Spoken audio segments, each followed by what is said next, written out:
นักเรียนถามเข้ามาว่าโหลดไฟล์เนาะโหลดไฟล์หมู่หรือว่าคนอื่นที่ถ่ายอยู่ในโทรศัพท์เนาะหรือแคปจอก็ดีเนาะส่งมาเนาะแล้วมาเปิดอยู่ Photoshop เนาะ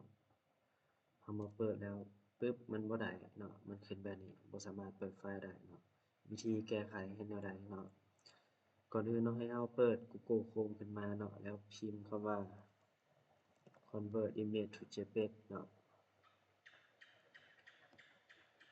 มันจะขึ้นมาหลายๆเว็บเนาะเอาเว็บตัวใดก็ได้เนาะอย่างข้อยจะมาเข้าเว็บตัวนี้เนาะเอาตัวนี้เลยก็ได้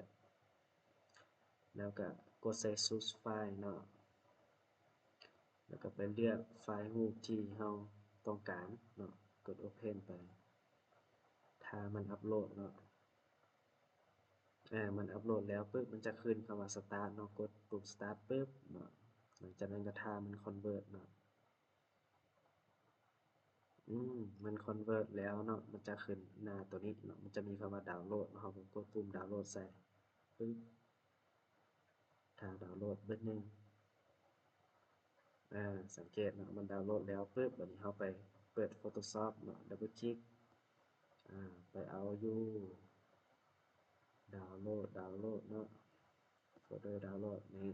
กดเปิดรูปขึ้นมาปึ๊บโอเคเรียบร้อยเนาะ Open Image ใช้งานได้ปกติโอเคสำหรับคลิปนี้พอเท่านี้ขอบใจ